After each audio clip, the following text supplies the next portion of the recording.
Well, Canada has some of the highest student visa refusals.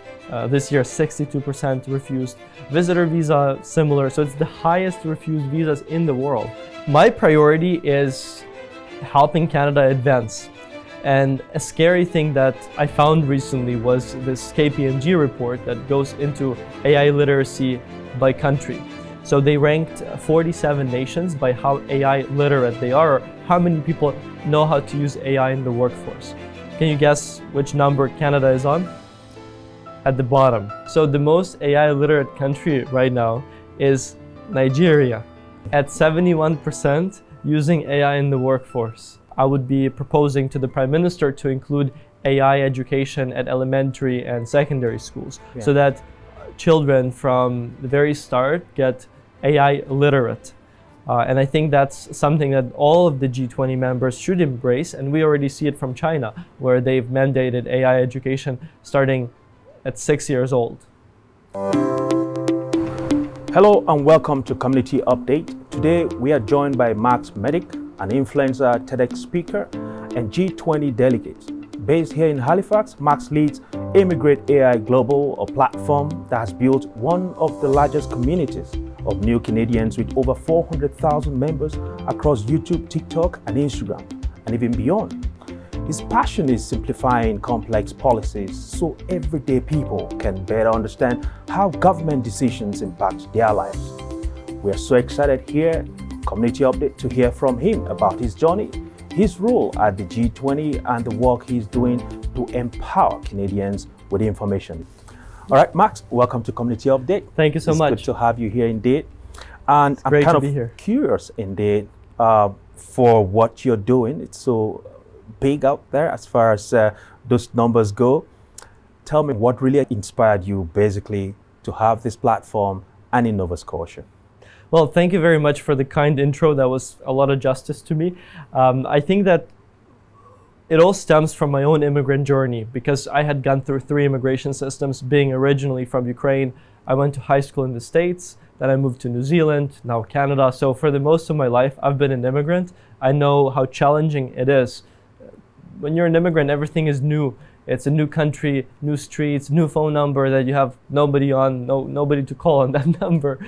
And it's a lot to handle. So I know what it's like. And on top of it, you put the complexities of policies and all these regulations. So I found that it's my calling to simplify the complex for people like myself who are going through the process now or had gone through it, and help them navigate through the process to be a winner that they're meant to be. You know, immigrants, I think, are unbreakable. Like, they were broken so many times that they've become unbreakable. A friend of mine told me immigrants are resilient, regardless of where they are coming from, wherever you're moving to. You tend to have that, carry along. But again, Nova Scotia or Halifax specifically can be seen to be a global hub for policies and stuff like that. One would typically think that you will be in Ottawa, where power sits here in Canada. Why Nova Scotia? Yes, and people ask me the same, because given that I run an AI company, why Halifax? To that, I think that there's so much hidden potential in a small place, because you can make it big. Think Dubai, think Singapore. 30, 40, 50 years ago, 100 years ago was nothing. And then they started building and people started coming. So I think it's the same in Halifax, Atlantic Canada in general. I think there's a lot of potential that is yet to be uncovered. And you shared with me that good news, being a delegate to the G20, and I believe it's the first. And what do you look forward to? How are you going to represent us? What should we be expecting from you at the G20? My priority is helping Canada advance. And a scary thing that I found recently was this KPMG report that goes into AI literacy by country. So they ranked 47 nations by how AI literate they are, or how many people know how to use AI in the workforce. Can you guess which number Canada is on? I don't have an idea. Make a guess. So out of 47 countries, where do you think Canada ranks? Maybe somewhere in the middle, 20. 44. No way. At the bottom, yeah. So it's why is that? I mean, I'm curious why. I mean, I thought we're doing good as far as AI and all this. So many factors. A lot of people fear AI. some people don't trust it. They think it's going to take over their jobs or it will come after them. And yes, there is validity to it, but at the same time, we cannot fear new technology. Imagine that we feared cars and we would still be riding in horse carriages to this day.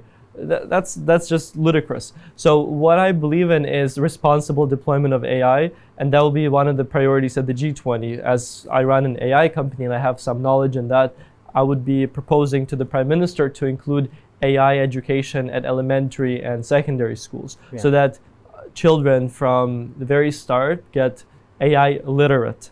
And I think that's something that all of the G20 members should embrace, and we already see it from China, where they've mandated AI education starting at 6 years old. This is so interesting. I mean, just giving me those numbers, I just don't feel comfortable with Canada being at the bottom of the ladder, and this is really something that and get this, concerning. So the most AI literate country right now is Nigeria. Are you kidding me? At 71% using AI in the workforce. So how do you explain people within this space? Like you mentioned, a lot of people are scared, they don't trust AI. They feel somehow somebody's going to steal data and turn it around and do things that will be unholy. But how do you convince people to start thinking AI and accepting, embracing all the things that come with it? How do people embrace new technology like cars? At first, they fear them. They think it's going to run me over. It's going to explode while I'm riding it. It may cause some harm to my family. They think it's not good for the environment. Eventually, you get in the car. Your friends get in the car. Your family gets in the car. They start driving. They start realizing the benefits of it, that there are good use cases. You can take your kids to school back. You can travel faster between different cities. You can deliver goods. There are so many good use cases. But yes, of course, there's traffic incidents. There's deaths on the road. That's fair. That also exists. Therefore, what do we add? Seatbelts. Seatbelts didn't exist in the first decades of car manufacturing. They were added as a result of us learning that, okay, the flip side of this is that you can die because of how fast it's going. So it's the same with AI. I believe in deployment with seatbelts. Right. Let's talk a little bit about your project, the platform that's ImmigrateAI Global. For sure. What's the reach right now? And I mean, what are some of the priorities and perspectives you bring forward dealing with people of other backgrounds, immigrant communities especially here? Well, first of all, it's important to underscore that it started from this statistic I came across that only 14% of immigrants access legal help. What does it mean? That we have 86%, an ocean of people who do not, through some barriers, access help they need. Why? Because it's either expensive or there are some systematic issues or they don't think they need it until a refusal happens. Well, Canada has some of the highest student visa refusals. This year, 62% refused. Visitor visa, similar. So it's the highest refused visas in the world.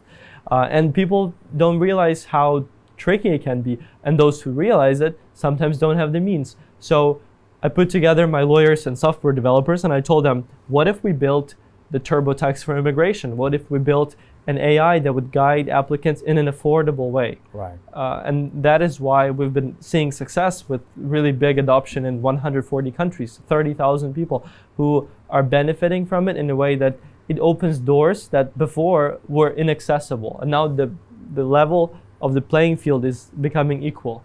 Right. Now, talking about success, what has been the success rate so far, and what are you hearing from those who are using your platform, the testimonies coming from there? So last quarter, the success rate was 91%, the quarter before 94%. It's very substantial, and we are seeing that a lot of people are getting the results they want with a simple software CRM system that guides them, right?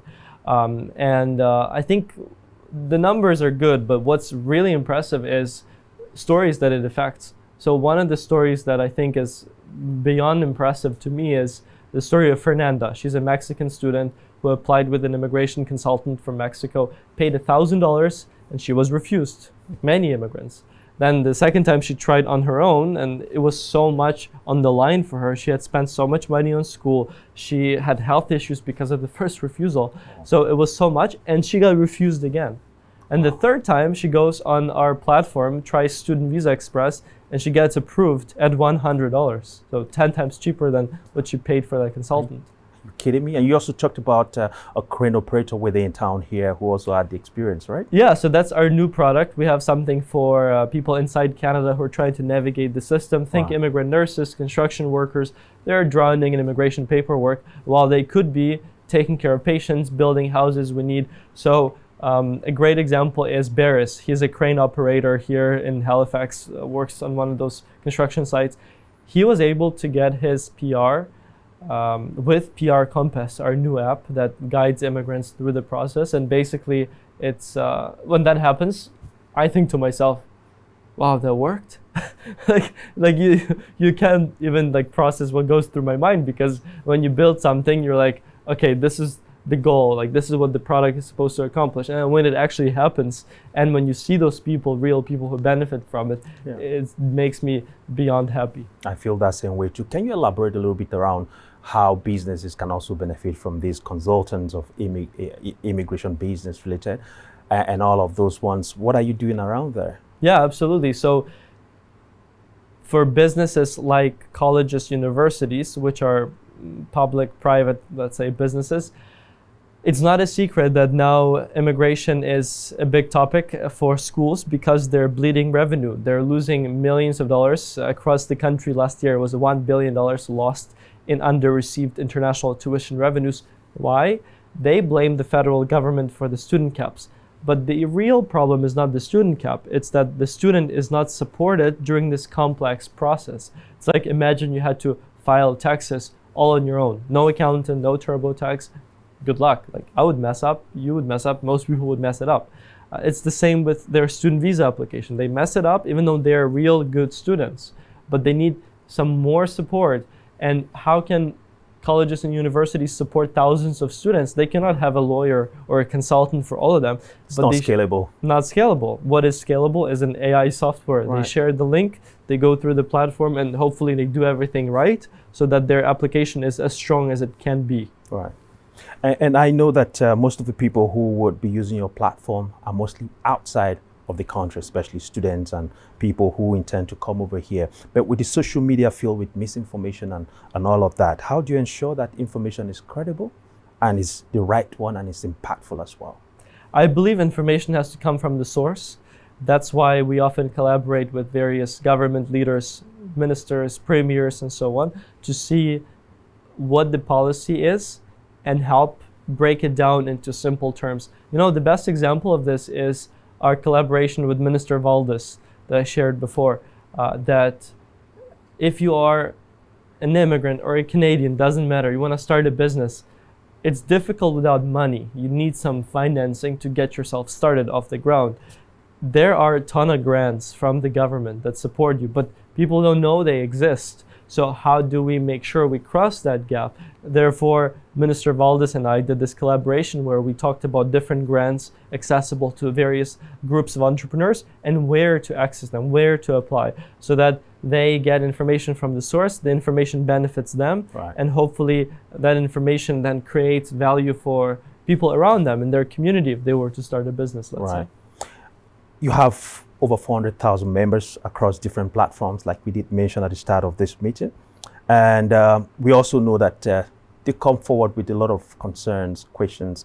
What are you hearing from them? I mean, what helps you shape what you do? Because I'm sure at some point you come up with updates and some slight tweaks towards everything you have there at the platform. What do you hear from them? What are they saying?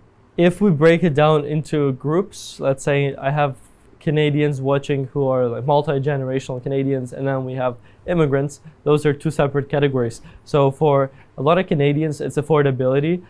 They like my updates on housing policy, on housing changes. For example, I'm not sure if you've seen the stats on this, but rents in Toronto, Vancouver, Montreal started dropping. Yeah. Yeah, and it's making a lot of people happy, of course. And I learned some places, some landlords will give some months free. Yeah, they do. Yeah, Just to have you entice them, stay there. So the Yeah. market is changing It's from changing, landlord yeah. market to a renter market, Yeah. or buyer market if they're buying. Yeah. So that is what's concerning to Canadians usually. So therefore, I also break down housing policy. For my immigrant audience, there's a lot of concerns around, I've contributed, how do I stay? And now Right. the government is changing policy to make it more sectoral with Right. healthcare, construction, French speakers. Those are the prioritized groups. Right. But what happens to everybody else who sifted through it?